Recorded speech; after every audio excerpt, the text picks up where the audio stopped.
there is only one solution. Intifada revolution was one of the chants that students, maybe students and other people were chanting in the, let's still call them protests, although I think we're being generous, in universities across the US, most notably Columbia, Yale. People were arrested in Yale. Classes were canceled in Columbia as part of what the president of the university said is an attempt to de-escalate the situation. If you look at, and we're going to look at some of those videos, some of them have their face covered, very much, sporting terrorist chic, proudly wanting to look like the people they are supporting. And yeah, if I think this is a very good reminder for people who think that this is Israel's problem, or who think that this is Israel's causing an issue by existing, by Jews not all going into the gas chambers, but some of them still being around. That this is the kind of people that we now have in the West. And by the way, I know some people might take the easy route of blaming immigration, but no, some of them are homegrown. We raised this shit. Like, when we see this, we need to realize this is a part of our culture, and I don't know if we're going to offer solutions here. We'll try, but we do really want to highlight how big an issue this is, and we're going to try to do that now. Thank you for joining us. Welcome to the reality show, day 199 of the war in Israel. Morgan, your first thoughts on the recent, more recent developments in what has been going on since October 7th in American universities. This isn't something that just started now. It's something that we're seeing a little bit more of at the moment. I mean, unfortunately, there's a continuity from the beginning to end, but I do have to say that the videos which were coming out around Colombia were utterly, I mean, I'm saying this almost every show, but utterly shocking, just in the sense that I think so many people, whether they appreciate it or not, would just not expect students to do this kind of thing, no matter how bad students have been in recent years. A video I saw just a few hours ago was one of the Jewish professors had his ID card shut down to stop him coming onto the campus for his own protection, which dovetails nicely with the story that we had the other day of Gideon Falter being told that he was provoking the crowd and he would be moved away for his own protection.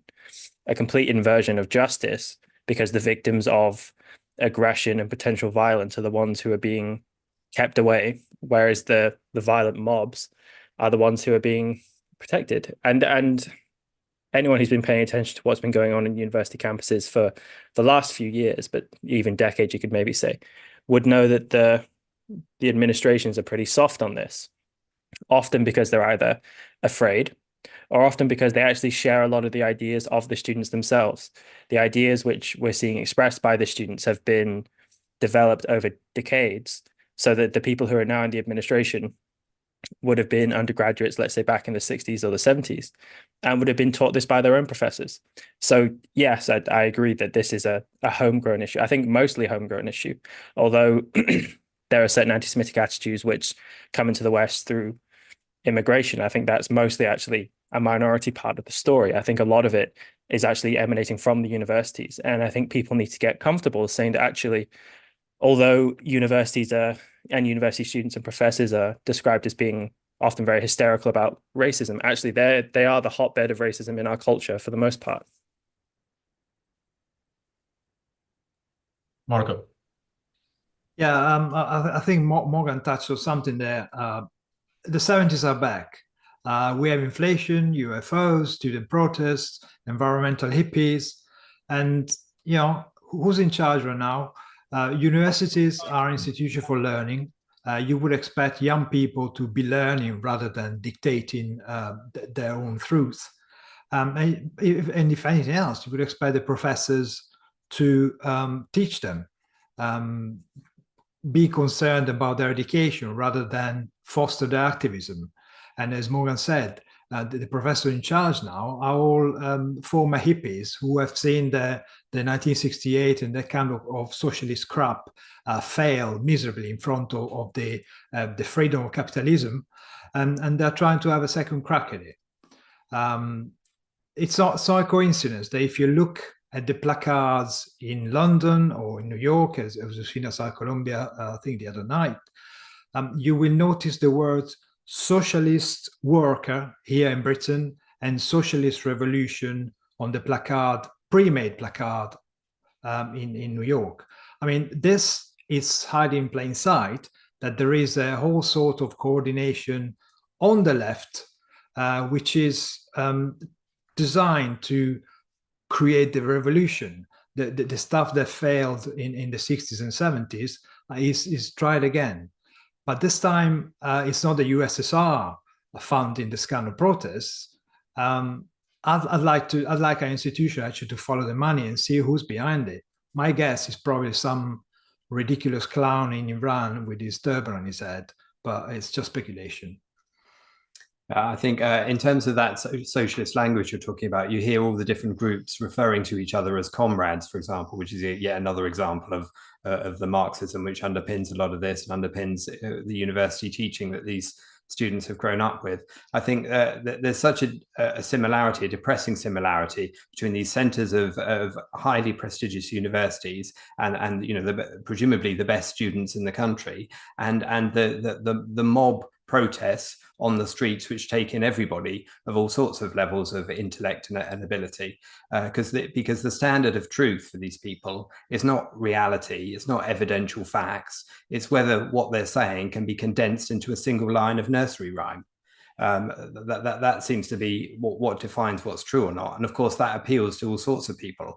It appeals to people with a low IQ, with a short attention span, with people who like to be told what to think, with people who feel like they need a safe space. And there's nothing more like a safe space than chanting the same slogan that everybody else is chanting and knowing that you're not being picked out or separated from anyone else and you're part of the group and the mob.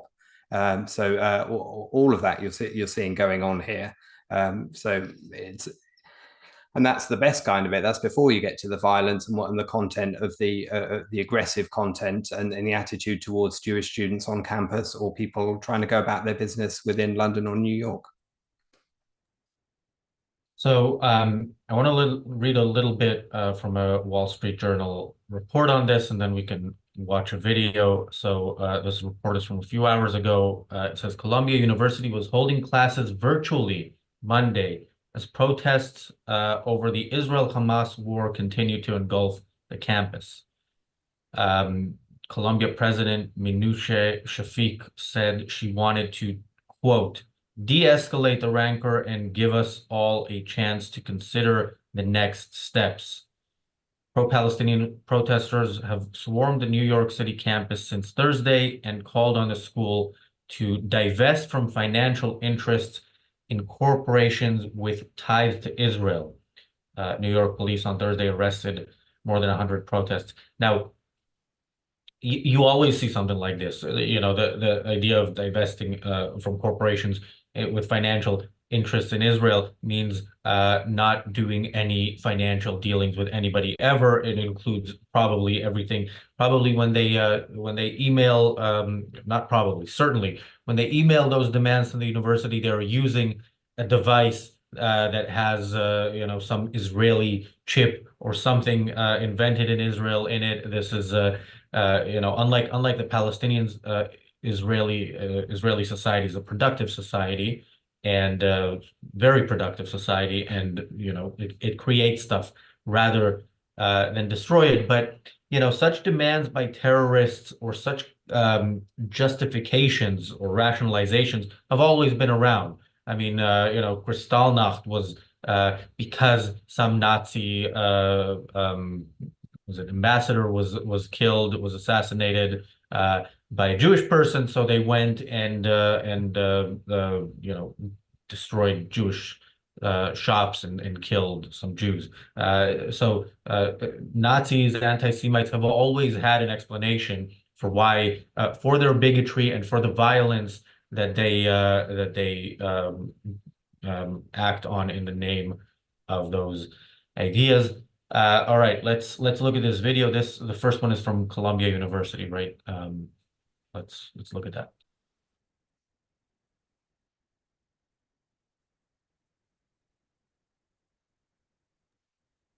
Do we have that video? Yeah, I don't have them ordered, so I'll just play them. All right. What does the vest give you, like, as far as no authority?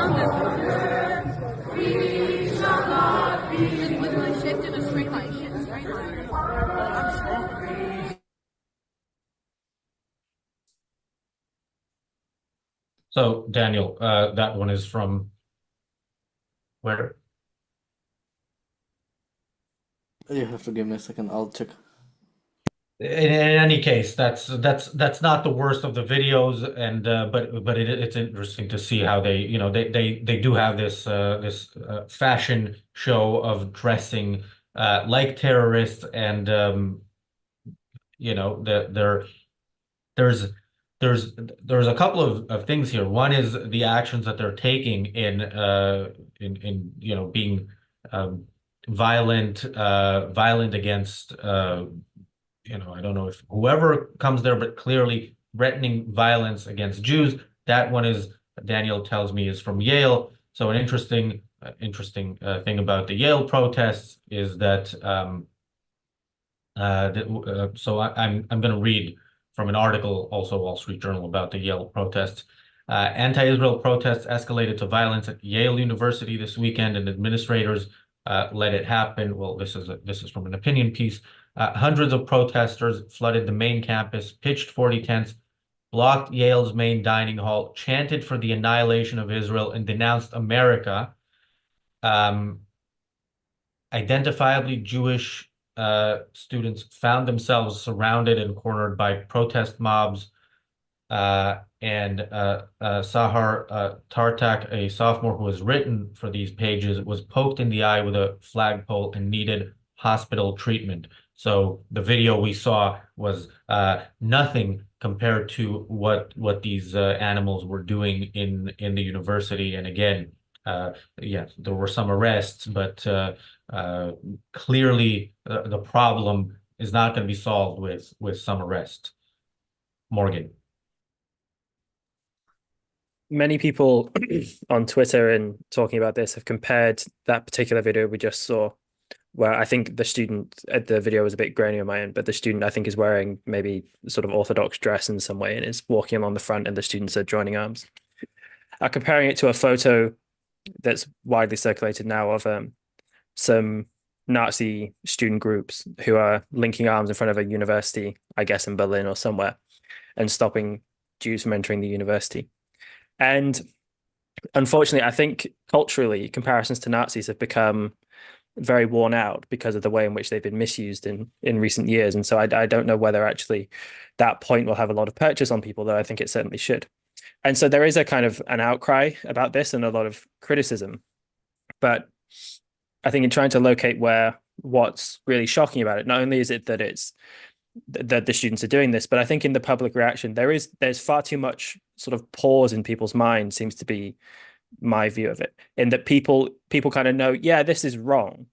The Jewish students shouldn't be subjected to this, but they kind of feel like the students who are doing this are kind of maybe not fully wrong. Like they're kind of doing something right. They're on, like, because there's a hugely successful communications victory going on from the pro-Palestinian side, I think, in the public imagination, where people feel a lot of sympathy with this. So yeah, if the students are doing something, they're getting a bit rambunctious, they're going a bit over the top, as students are wont to do.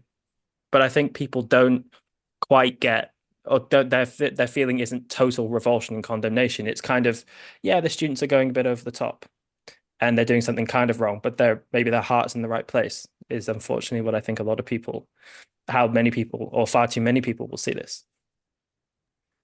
And it couldn't be further away from reality, actually. These things happen because the people in charge of those universities are allowing those to happen, and when they get out of control, and when there is media attention, they start behaving in a way that looks like they are in control of them. Let me just mention that the president Minouche Shafik of Columbia University. She is a baroness. She's a member of the Lords here in Britain. She was a deputy governor of the Bank of England until 2017. She was vice president of the World Bank, deputy managing director of the International Monetary Fund, and now she's landed this job at Columbia. Now that's fine. She's successful. So that's fine.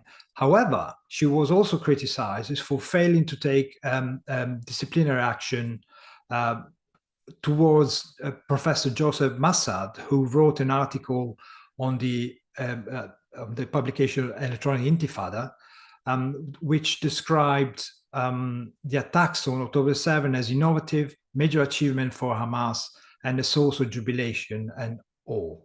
Now, what kind of person would allow that to go unpunished?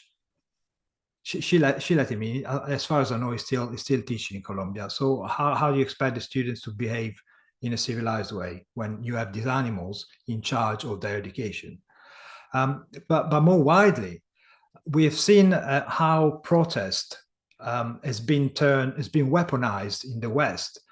All these elements of attempted subversion, trying to push revolution and trying to push Islamic ideas, are actually being snuck in under the word protest. Now, banning a protest is not what we want to do in the West. But if anything else, as we've seen at the weekend, we would like this protest to be held in a place where they don't disrupt people, where they don't force Jewish citizens to take different routes or not be allowed to be in the area. Because, of course, our authorities, what do? Do they protect individuals? Of course not. They protect all the worst element who hide behind the excuse of the protest and allow them to create havoc, because they appease the worst enemy of society. You don't protect anymore the individual rights. You just protect the right of the mob to trample all over individual rights. So that in itself is so incredibly sinister, and it's probably a worse turn of the 1930s. We're going to step forward, if you like, and then just look at these protesters. What do they protest about? Do they protest against Hamas? Do they ask for the restitution of the hostages? Do they ask for Hamas to stop fighting and release the Palestinian people? No. They support statism and they support dictatorships. This is nothing new. We've seen in the past, but the extent that it's occurring now is beyond incredible. It's sinister. And if we allow civilized society, what's left of it, if we allow them to carry on like this, what do you think the outcome would be? It's going to be massive unrest, and certainly it's not going to end up well for a minority like the Jews. And it's always a feature of these kind of protesters that always are claiming maximum empathy and compassion, that then display none towards somebody simply going about their business who happens to be from a given group. And I think what seems to unite people, in my mind, when I'm looking at videos like the one we just saw, with is look at the intimidation, the threat of violence, that is inherent in such a movement there, and the fact that the quiet dignity of the person simply trying to go about their business is the same as the Jewish man in London trying to cross the protest and go home, and it's the police who are stopping him. It reminds you very much of the quiet dignity of a Rosa Parks, for example, simply taking their seat on the bus, and in a different setting, those same students would understand perfectly what Rosa Parks was doing and why she was correct, and why the intimidation of a mob is absolutely hideous.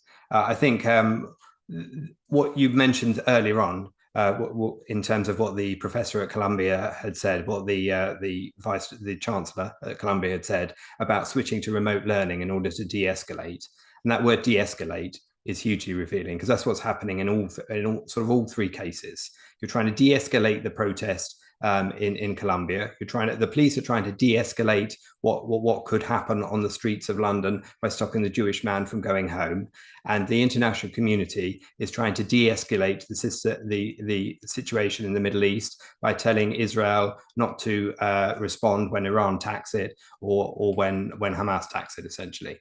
And what is de-escalating? It's capitulating. It's capitulating to evil, isn't it? It's sacrificing the freedoms and the individual rights of citizens in order to protect the guilty, because you're either afraid of attacking the guilty because you don't have the guts or the moral clarity to respond to the guilty, and of course you're afraid of antagonizing all of their apologists, and not just the mob that's there in front of you, but the wider mob that exists and is prepared to support them. So the constituent elements of that wider mob. So I think it's that's what unites them all.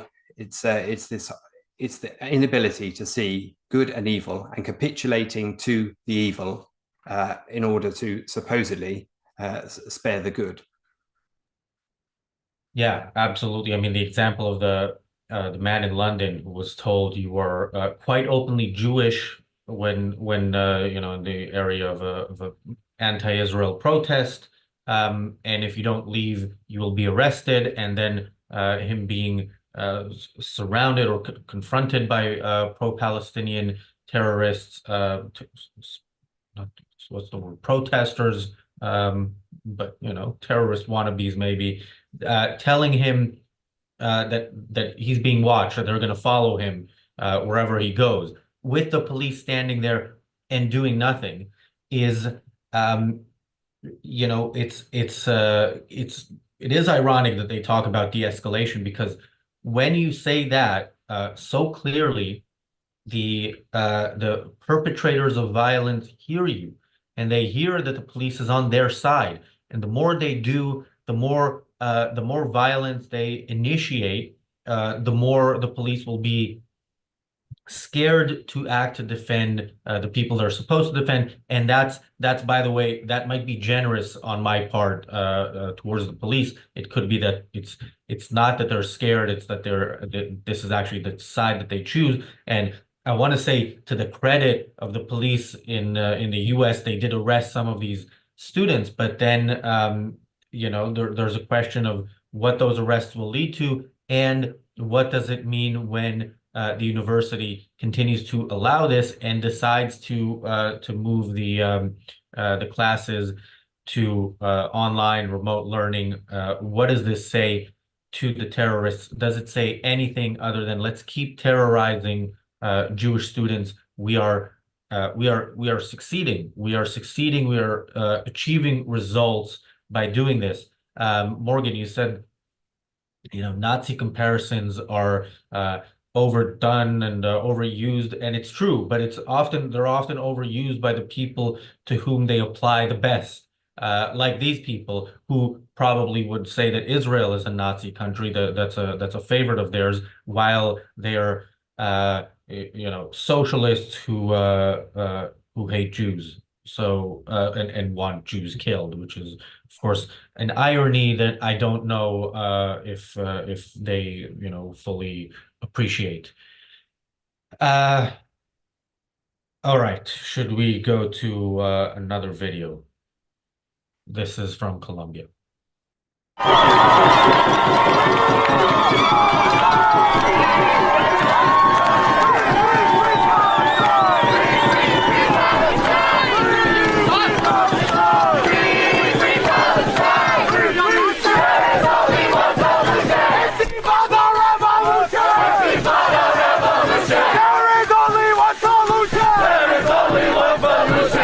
For the revolution!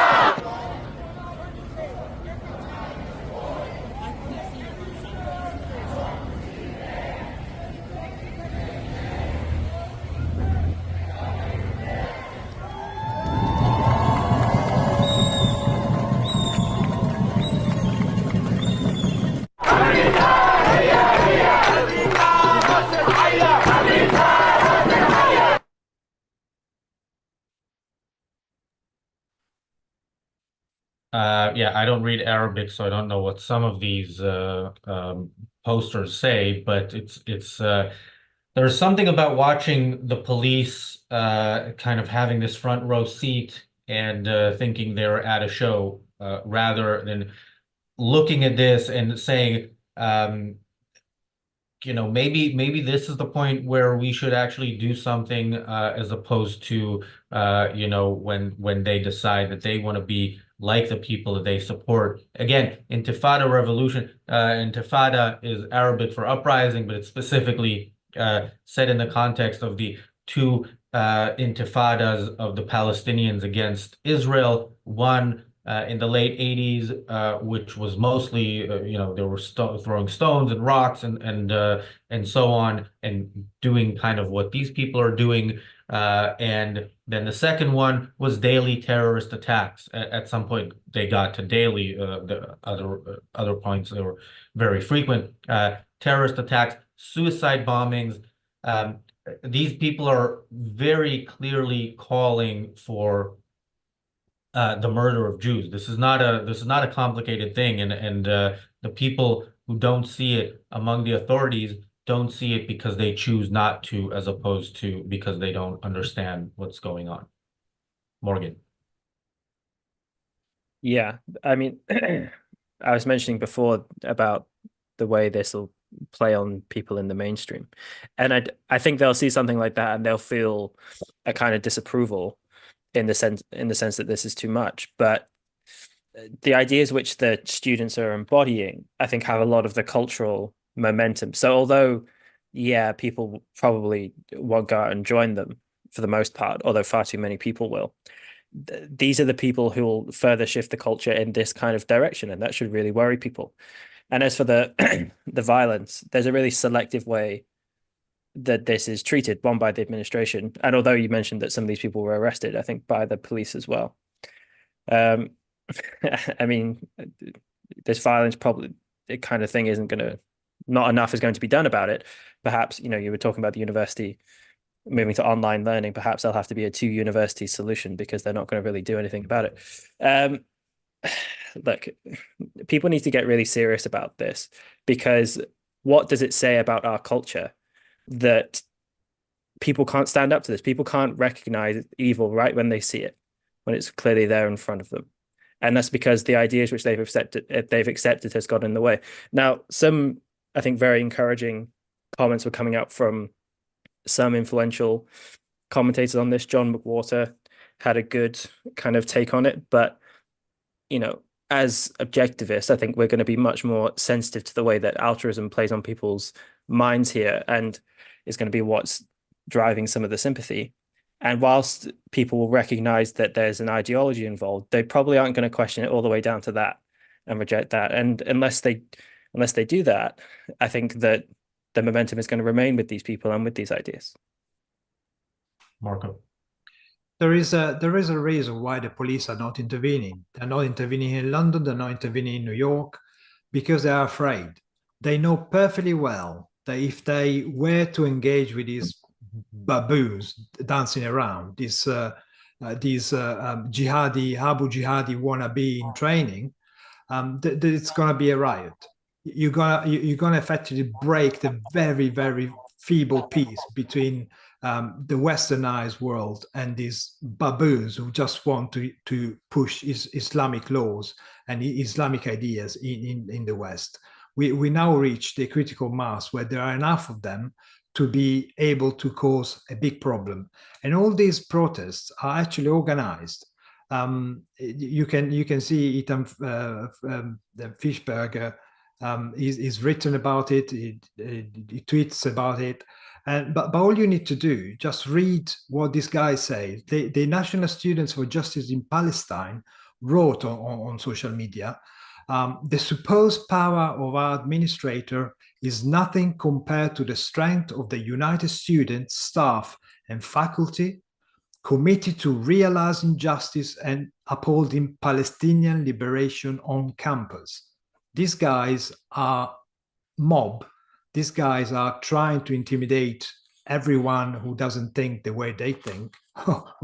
They misfire. Their neurons are not really focus on anything. But and funny enough, they produce the same stuff with the Palestinian youth movement, who published a similar call for action. These people are organized, they talk to each other, they probably share funding from some source or other. Bear in mind the Palestinian youth movement were celebrating October the 7th attack. So we are not talking about political factions here. We are talking about effectively war. These people who hate the West, who hate civilization, are attacking us right now. We've seen it even militarily with the Houthis. They're attacking us. Iran is attacking us. Attacking Israel, it doesn't just mean attacking Israel. It means making a statement that the theocratic dictatorship of the Middle East are here to stay and are here to stand up to civilization. If you don't believe me, just look at what these baboons are brandishing in the street of New York.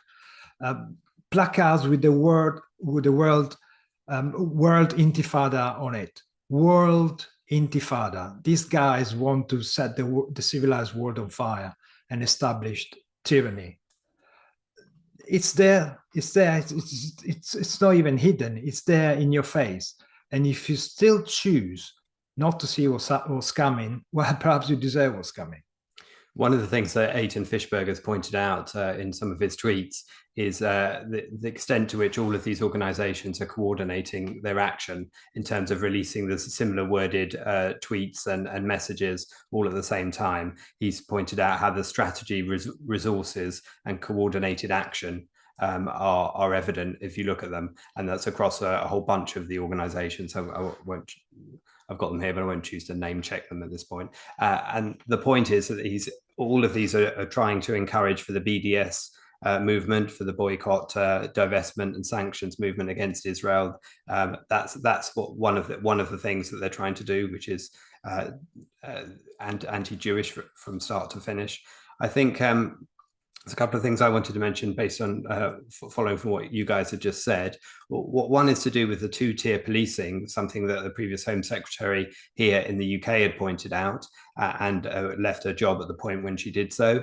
And yet that's one of the key things that you're seeing on the streets of London, where it's possible for the groups of protesters to do whatever's disruptive and not be stopped, and for Jewish people to have to amend their lives or not go out on a Saturday. Now, the point of two-tier policing is not about hypocrisy. It's about justice, because justice, in order to be justice, has to be universally applicable. It can't be unique to one particular group and not applied to another. You can't have a pull or one group or a certain special interest group that gets one set of rules and everybody else another, because you start to destroy the concept of justice itself. It needs to be applicable to all people in a given geography. And I think one of the other things that you notice from what we saw there in terms of the chants in that video you just saw, that there is only one solution. What is that? The final solution? Is that what you're implying in that line there? I'm sure there's a hint of that for certain. And look at the extent to which people are able to hide things within rhyme that sometimes they'll say out loud, but more often than not, people are so dulled into listening to the rhythm of it, and not concentrating on what the words actually mean, that it does seem like a show performance, like a piece of theatre that people get whipped up in, and people are happy to see people chanting the same thing because it rhymes, whereas it actually contains true evil, and you need to focus on the actual words involved, their meaning, and the concepts that they represent. Yeah, they did look like they're having fun in that video. They're dancing around, and it, their kind of expressions of joy are very reminiscent of the expressions of joy of the people they support, and how they expressed joy on October 7th. You mentioned Eitan Fishberger. He was mentioned in a Jerusalem Post article about the fact that these organizations coordinated their social media posts. They were all posted within, or probably coordinated them, but they were all posted within minutes of each other. So it does look like they want to, expand these to different places. I want to, first of all, thank you, Jonathan, for the super chat. Thank you, Bonnie, for the super chat. I want to go back to this Wall Street Journal again. It's this one about Yale is an opinion piece, but it does include some good information. So it says students called Yale trustees and senior administrators, quote, terrorists. Interesting choice of words. Their chants included there is only one solution, Intifada revolution, and from the river to the sea, Palestine is almost free. They cornered a man at the plaza for wearing a T-shirt that read "Fuck Hamas." Yeah, there's clearly they're opposed to the idea of Hamas being the bad guys. So when people tell you, well, you know what, pro-Palestinian protesters, all they care about is the suffering of the Palestinians. Palestinians are hungry, they're living in an open air prison. Well, Hamas, Hamas is who created that situation. It's a terrorist organization. They are the ones who did October 7th. So the Palestinians you supposedly care for, who I doubt exist in any significant numbers, you're telling us whose side you're really on if you corner somebody for opposing the rapists and murderers from October 7th. All right. Let's go to the next clip. Shame on you! I have not just a civil right as a Jewish person to be on campus. I have a right as a professor employed by the university to be on campus. They deactivated my card.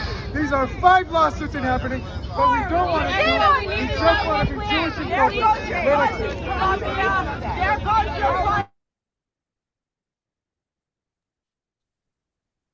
So this is Shai Davidai, a professor in Columbia whose ID was deactivated, and this is the person who got his ID deactivated for his own protection, right? Yeah, well, I don't know where to go with this, Morgan.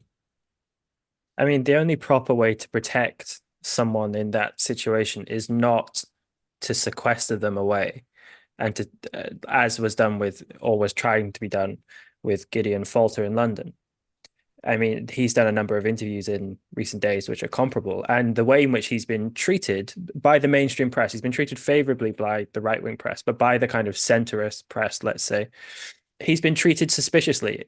And the Sky News, who was actually there present filming during his interaction, he was treated disgracefully, as if he was actually just someone who was trying to cause trouble and so on, when his individual rights were being completely violated.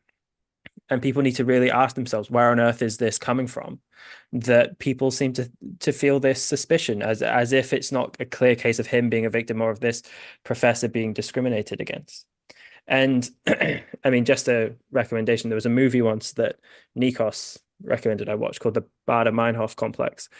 And this is about the Red Army faction in the 70s, who were a group of left-wing terrorists who murdered people, and when they were arrested by the authorities were treated completely favorably, were allowed to stand up in court and interrupt the judge and make all these speeches unbelievably. And it's because the authorities sympathized with their ideology. Although they had to arrest them, they were a bit reluctant about doing it. And the comparison being that the authorities in the administrations at the universities, I think by and large, will have a sympathy with the students, perhaps not uniformly, but enough of them in there that the reaction is going to be pretty feeble and pretty weak. And I mean, and look at the statements from the head of, was it Harvard and MIT a few months ago, which caused all this scandal and all this kind of stuff.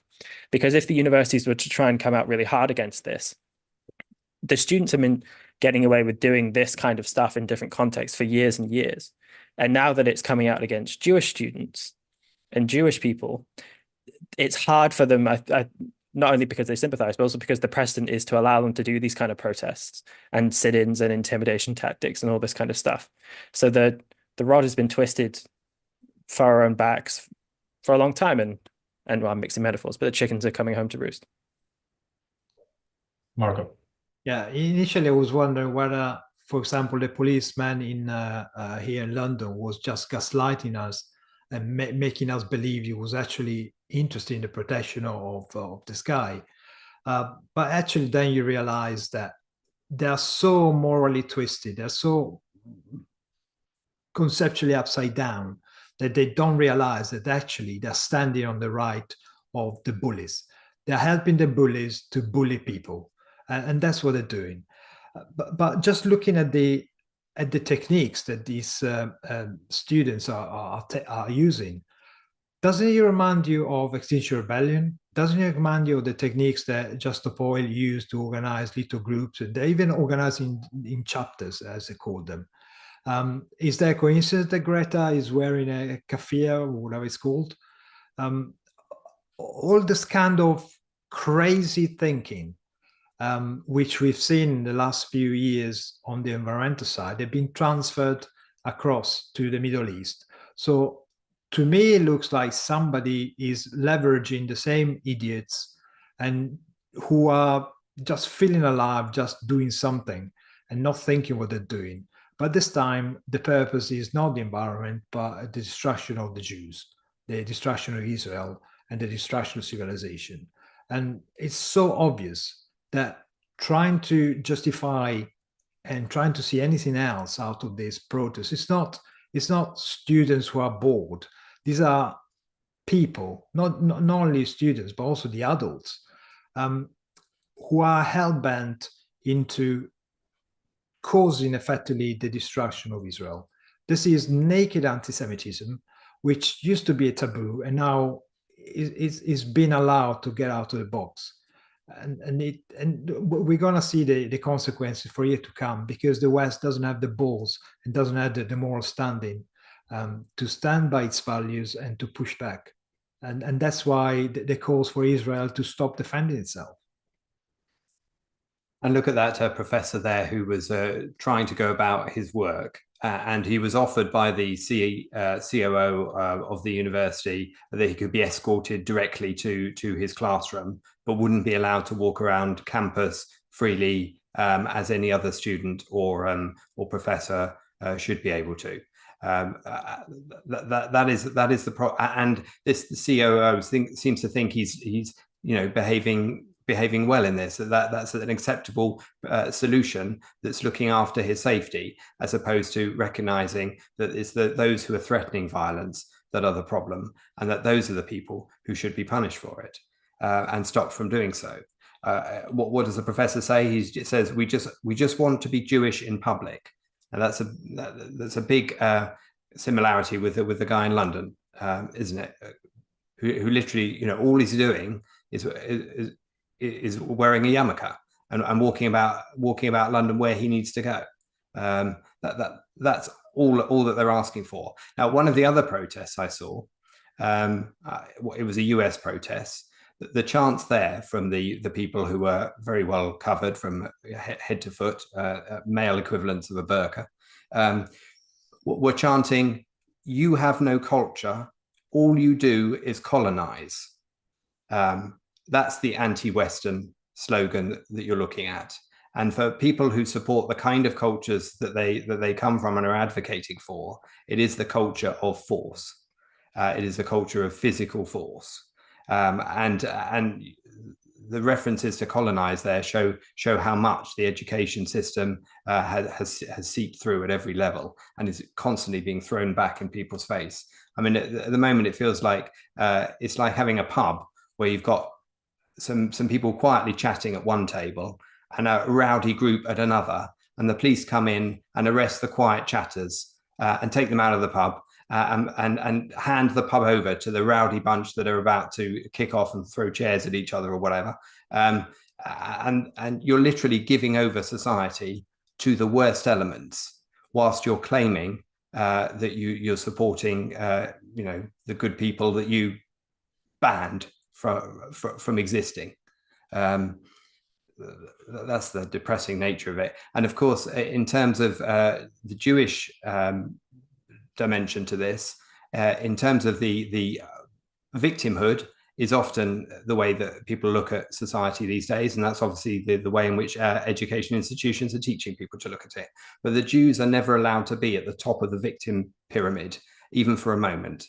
You see that after October the 7th, how brief that lasts. And that's evidence of the anti-Semitism that underpins it. It's the fact that there are certain groups for whom empathy and compassion are not valid concepts. And therefore, it just becomes evident that they, even by their own warped way of looking at the world, it reveals the truth of their anti-Semitism. Yeah, the colonialism point, I was on Meeting of the Minds on Harry Binswanger letter yesterday, and that point came up, and Harry pointed out that colonialism, is a good thing in the sense that wherever colonizers went, they made the place, better than it previously had been. So, but the issue is Israel isn't actually doing that. Even when it is occupying a territory, it is not actually controlling it, which is a part of the problem here. Had Israel fully controlled, and should Israel fully control Gaza now, the culture will be better if Israel does it in the right way, as in say, look, if you wanna live as free people at any point in the future, you have to become more like us. That is a positive thing. It's not a negative thing when you go to a culture as backwards, as violent as the Palestinians. Yeah, Marco, the comparison to the eco-terrorists is very appropriate, I think, and it's an important part of that comparison is to look at the way the authorities reacted to those terrorists and think, is there a connection here? Are today's terrorists or pro-terrorists, supporters, protesters, are they in any way emboldened? Did the authorities send a message by seeing Extinction Rebellion, for example, do a sit-in, just sitting in the middle of Oxford Circus, where cars and buses go by all the time, and it's one of the busiest intersections here, and surround them to protect them from their victims? This is something that really happened. Look it up. It's been a couple of years, but and this is what they were doing. They were blocking the roads. People, in some cases, came out of their cars to remove them, and where the police were there, they would protect the terrorists who were trying to stop people from getting from point A to point B. Yeah, the authorities sent a message, and that message has been well heard by today's terrorists and future terrorists. Thank you, Juan, for the super chat. Juan has a quote from Meir Kahane. Quote is, "I rather have an Israel hated by the world than a Holocaust loved by it." I have to say, I of course agree with the quote, but yeah, it's sad if we need to look to Meir Kahane, which of course we don't need to, because if Israel were governed the way Meir Kahane wanted to govern it, it would lose its moral right to exist and its moral superiority over the Palestinians. This was a theocrat. He wanted a Jewish theocracy. He when he was in the Knesset, the Israeli parliament, for a few years, he proposed a law that would criminalize relationship between Jews and Arabs, romantic or sexual relationships. Yeah, that is not the kind of person you want. The fact that he pointed some stuff out about the Palestinians that was right, I think that's one of those cases where somebody can be right even when they're wrong, as in his starting point is just very, very wrong and not what we should aspire to. Thank you, Luke, for the super chat. Luke says, thanks, y'all. Great discussion. Let's go to the last clip we have, which is from Colombia. You cannot You haven't built. You don't have a culture. You be creative. Okay, we get this. All you do is colonize. That's it. Okay, we just Who is here first? We were here first. Fuck you! Stop killing children!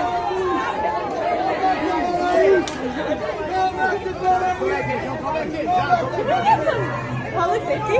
We're not.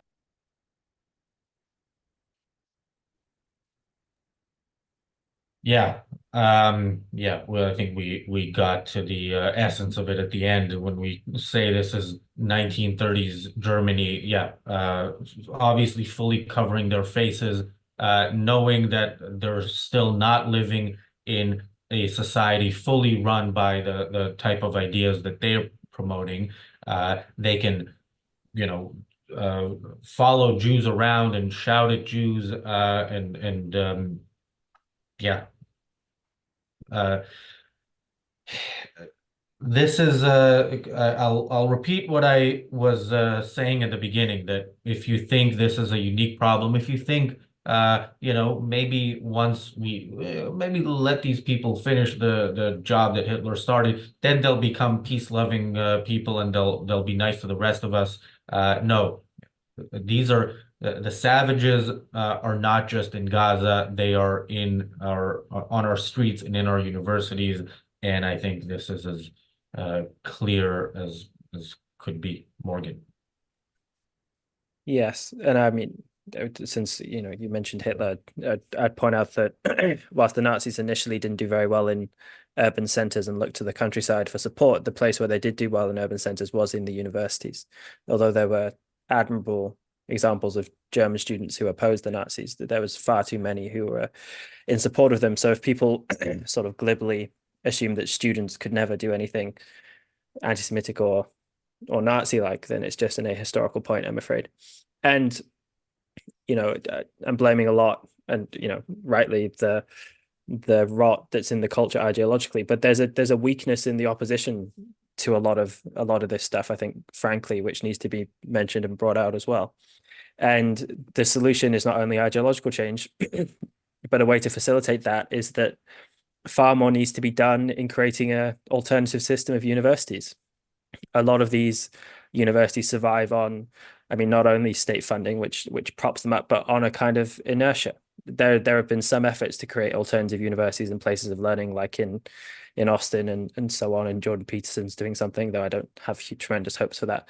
But these efforts are far too small. I know it's not an easy thing to start a university, but it's not beyond the wit of man. And if there really are lots of people, educated, intellectual, successful people who are concerned about this, then they need to go and put their money where their mouth is and do something about it. And you need to create alternative universities, which will have different administrations and will have a very strict code of values, which will stop this kind of thing going on. Because the tenure system and just how deeply rooted a lot of these ideas are in the existing universities means that for any change to come from them, it's generations will have to wait. And that's far too long. Marco.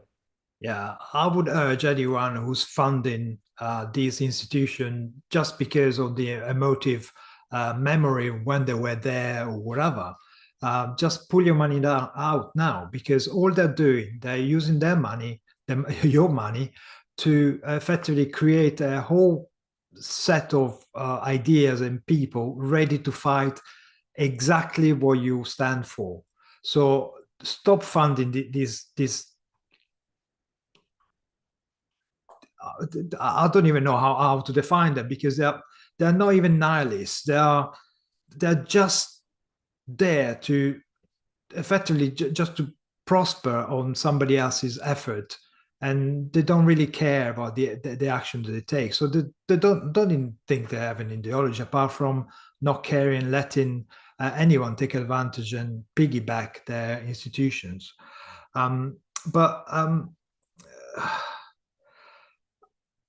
As James Valiant said a couple of times in this on this channel, the way you start fighting back is by naming the enemy. You cannot allow people who support a fake state, whose only reason to exist is the annihilation of Jews, to set the agenda. We have to recognize what we're up against. You have to look, what are the two things at play here? Is civilization versus tyranny and dictatorship on a religious basis.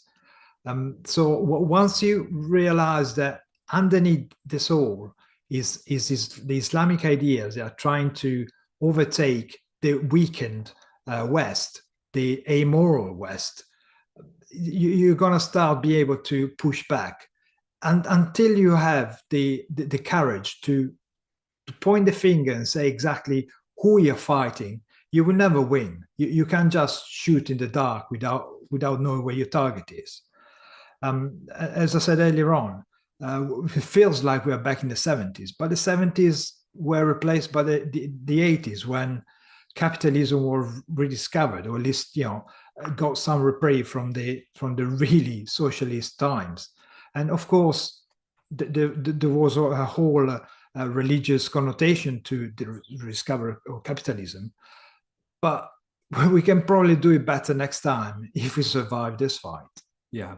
What in terms of not funding alma mater, one example that we've seen of this in relation to Columbia is Robert Kraft, the owner of the New England Patriots. He's a former graduate, somebody who's given millions of dollars to Columbia, and he's come out and said that he's no longer going to donate to Columbia because he's not comfortable with what's going on there, and he's quote, no longer confident that Columbia can protect its students and its staff.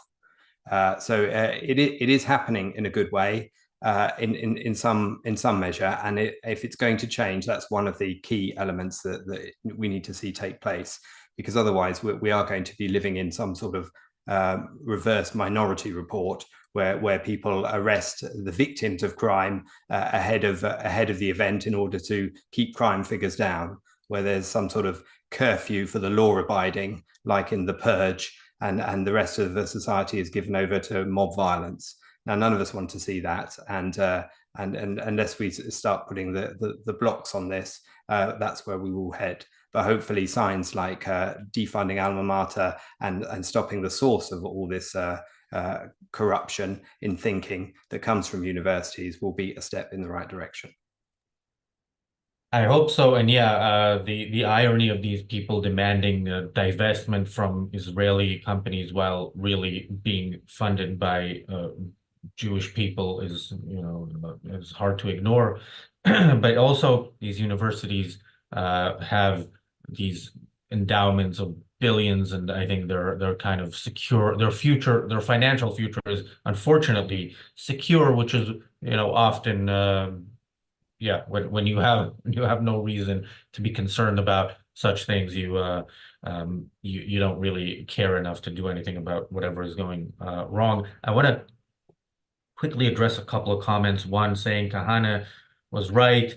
He would have saved thousands of lives, and none of this insanity would exist today. The future of Israel is not going to be atheist, no matter how much you, Razi, dream of it. I think you're probably right. The future of Israel is not going to be atheist, and it's not going to be a very long future. I think Israel is operating, even the secular among Israelis are operating on a kind of a religious, moral basis. In many ways more Christian than Jewish, in turning the other cheek and loving thy enemy. And but yeah, what does it mean to save lives? What, to prevent them from dying and yet keep them living in kind of a Jewish Iran or Jewish Saudi Arabia? I don't think that's a life worth living. So yeah, you can find, I'm sure, more quotes from Kahana that I would agree with, because they're talking about how Israel should deal with its enemies, and I think he, again, in that identified problems and probably offered military solutions as opposed to diplomatic solutions, so that would have been better. But what would have remained of Israel after its victory is not something I would, certainly not something I would want to live in, and not something I would support.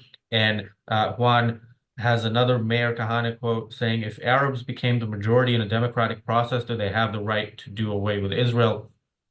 I mean, from my position, I am not a supporter of democracy in the sense of unlimited majority rule. I think a government should, a country should have a constitution limiting the government very much so that, if you have, an Arab majority, or if you have a majority for socialism or a majority for Jewish theocracy, you cannot oppress the minority, and you cannot violate individual rights. But I don't think that's an issue that unfortunately, I don't think that's an issue that Israel is going to live to see the day to actually deal with. I hope I'm wrong. I hope the first thing Israel does is decide that it needs to fight its enemies militarily, defeat them, and then see if it can solve its internal problems. There's a lot more to say about that. That's why we're here twice a day. Thanks, Morgan. Thanks, Marco. Thanks, Richard. Thanks, everybody, for watching. Actually, well, we are over time, but quickly, Morgan, where can people find you? My Twitter and Substack will be in the description. Twitter's the best place to find me at the moment. Marco, Richard? And for us, it's our works on The Briefly Objective, the sister channel to this, short edited clips from this channel for your social media feeds and for your quick concept recognition. I'm Razi Ginzberg on X, and we will see you back here tomorrow. Thanks.